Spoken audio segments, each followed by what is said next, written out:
Women's golf finishes in the top 5. And volleyball breaks records. All this and more on the Penguin Rundown.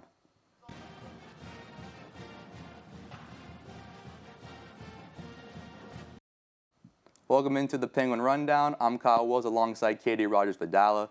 Katie, women's golf played well this past week. They also had some standout performances, but I know one sport you're really eager to talk about is the volleyball team. Yeah, I'm so excited to talk about volleyball. They did great this past weekend. Even though they split their invitational, they were only 2 aces away from an NCAA record, but we'll get to that later. I think you're starting us off with some women's golf first. The women's golf team hosted the Roseanne Schwartz Invitational last Monday and Tuesday at Mill Creek Golf Course. The Penguins red team posted a 2-round score of 598 to finish 8 strokes back of the tournament champion, Akron. After recording a 306 in the first round on Monday, the women had a 292 on Tuesday to move into second place. Dana Regola finished the tournament tied for first with a 2-round score of 146. Christina Lewis tied for fifth with a 2-round score of 148.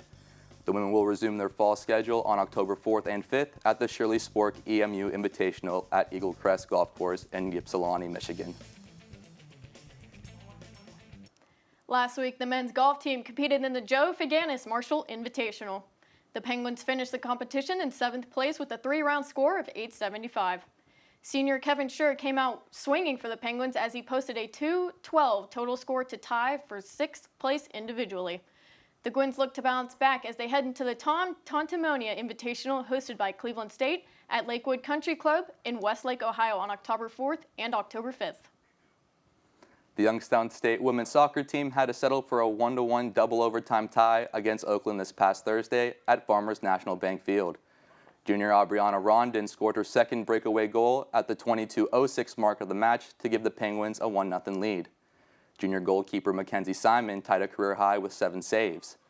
This past Sunday, the women's soccer team was forced to settle for another tie at Wright State. Junior Regan Lavinia scored her second goal of the year at the 21:27 mark of the match to give the Penguins a 1-0 lead. The Penguins held the lead for nearly 60 minutes during this match. Sophomore goalkeeper Brooklyn Kirkpatrick was credited for a career-high 10 saves. Up next, the women's soccer team will return home to host Detroit Mercy at Farmers National Bank Field on Thursday, September 23rd. Kickoff is set for 7 p.m. And now for more on the soccer team, let's send it over to Caleb Ellison and Kyle Phelps at the roundtable.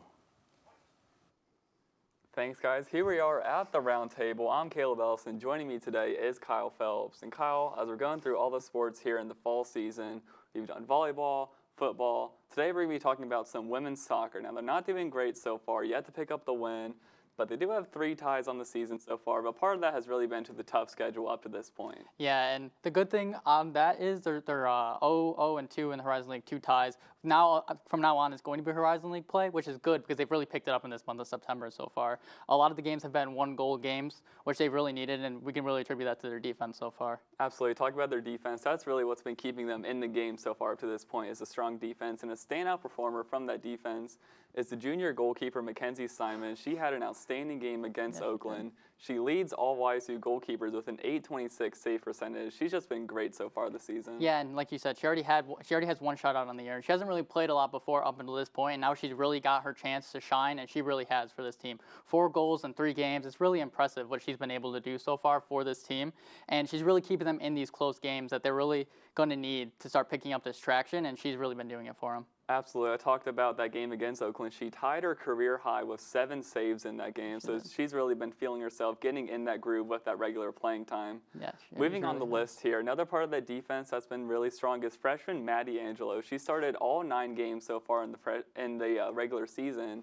So obviously she's doing something right to get that much playing time. Yeah, and like you said, she's a freshman. She already has her first assist. She got that like halfway through, and she's been really a big catalyst on this defense and really helping these goalkeepers out. And like you said, you have to be doing something right. If you're starting all these games as a freshman, the coaches really seem to like her. She really hustles every time that she's out there, and she really goes hard every time. Absolutely. She is making her presence known. If you look at her playing career, even down to high school, those defense skills have been there, and it's moved over really well to the college level. Yeah, and you can't always say that. Like, sometimes it's really hard to make that adjustment to the collegiate level, and she's been doing phenomenal so far. And another standout rookie from a few years ago, Regan Lavinia. She has been phenomenal this season, and she's really capitalized on what she did her freshman year 2 years ago. She led the team in assists with 4. It's a collegiate high for YSU, and she's just been phenomenal. Absolutely. The junior now, she leads all the teams in shots on goals. She leads in points. She's tied for goals. So she's really making her presence known. Lavinia, definitely a standout performance on the attack. She also leads in points as well, and she's only one below her career total, 4 points. And she's been phenomenal this year. She's really helping this offense who's been really struggling. She's been kind of that little spark plug that they need to at least give them 1 goal, to keep them in the game. Really been hyping up everyone else, trying to get everyone else to rally around her. Yeah, absolutely. You're not wrong there. So that is all the time we have left here at the round table. I've been Caleb Ellison. And I've been Kyle Phelps. Now it's time to send it back to Katie and Kyle. This past Friday, the men's and women's cross-country teams ran at the Spartan Invitational and the Colonial Invitational. At the Michigan State Spartan Invitational, the women's team were led by junior Morgan Cole, who clocked a 9th place invitational finish in the women's 6,000 meter race with a time of 22 minutes and 14.7 seconds. The team posted a 5th place finish with a score of 176 points. As for the men's team, they tallied 5 marks inside the top 32 and finished with 103 team points to earn a 3rd place team nod. The 3rd place finish was the men's highest finish in program history. Also, Hunter Christopher guided the Penguins with a posted time of 25 minutes and 15 seconds in the 8,000 meter race, finishing 7th individually. Then at the Colonial Invitational, the women's team had their best performance from Maria Delamutti, posting a 26-minute and 43.4-second 8,000 meter run. On the men's side, Riley Jackson led all Penguin finishers in the 8,000 meter race, clocking a time of 29 minutes and 42.8 seconds to earn an 8th place finish. The Penguins are due for another 2-week break before getting set to compete at the annual Joe Piani Notre Dame Invitational slated for Friday, October 1st. The softball team announced their 2021 fall schedule, which includes 8 games in the month of September and October. All 8 games will be played at home in the Cabelli Sports Complex. The Penguins have played 2 games in the fall this past Friday here at home. They played Notre Dame College and Walsh University. The team has another doubleheader coming up this Friday when they take on Slippery Rock University at 4 p.m. and then they turn around and play the University of Akron at 8 p.m. Over the weekend, the volleyball team finished their non-conference schedule competing in the Golden Flashes Invitational. On Thursday, Youngstown State fought in 4 sets against in-state rival Kent State, but ultimately fell short 3-1. Offensively, freshman Paula Gershing led the squad with 16 kills while coming up just 1 dig short of a double-double with 9. Sophomore Lexi Beakey contributed 26 assists and 5 digs, while junior Josie Borum added 7 kills and 10 digs. Then on Friday, the Gwins turned up the heat, breaking school records in another 4-set thriller against Duquesne University. YSU was spectacular behind the service line, earning 24 aces over the match, the highest by a Division I team this year and just 2 shy of an NCAA record. The team broke the school's previous record of 17 aces in a 4-set match as well. Leading the Gwins from the service line was Paula Gershing with 13, Lexi Beakey with 5, Riley Seegers with 3, Morgan Cleveley with 2, and Cheyenne Halady with 1. Gershing tied for 5th most aces in NCAA history in a 4-match set and is currently holding the most by any Division I player in 18 years. Additionally, Paula became the 3rd Penguin to post a triple-double in program history with 18 kills, 11 digs, and her 13 aces. She totaled 31.5 points, a new YSU volleyball record for a 4-set series. Other player standouts were Josie Borum, as she contributed a double-double with 11 kills and 10 digs, Beakey, who notched 34 assists, Seagross, who added 14 digs, and Halady, who posted 5 blocks. YSU's remaining schedule lies in Horizon League play, where this Friday they battle Oakland, then a quick turnaround on Saturday against Cleveland State. Both games are at home, so come out to the Beagley Center to support the volleyball team. Friday's match begins at 6 p.m. and Saturday's is set for 2 p.m. And now for more thoughts on the past weekend, we caught up with head coach Alini Scott of the volleyball team. It was really nice to see the team bounce back from the first match we had against Duquesne and be able to execute the way we wanted to.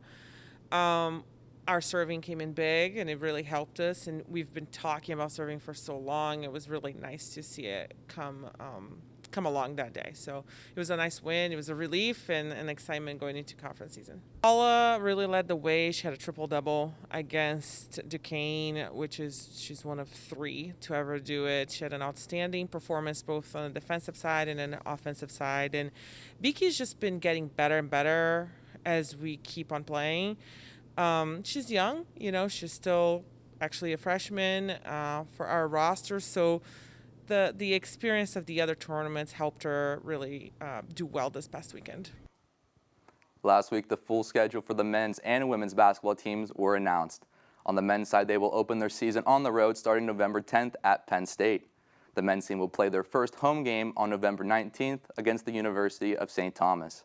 The first 5 games of Rising League play for the Penguins will be on the road with their first matchup at Milwaukee on December 2nd. Other big games on the men's schedule include a game at West Virginia on December 22nd and 4 consecutive home Horizon League contests starting January 7th. For the women's basketball team, they will open their season on the road starting November 9th against Eastern Michigan. The team's first game at the Beagley Center is the following week on November 15th against Akron.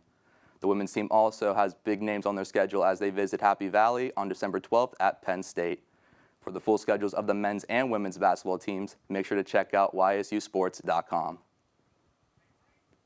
And that'll just about do it for us here at the Penguin Rundown. For news, highlights, and more, be sure to check out ysusports.com and follow us on both of our social medias on Instagram and Twitter at Penguin Rundown 1. I'm Katie Rogers-Videla. I'm Kyle Wills. We will see you next week, Penguin Nation.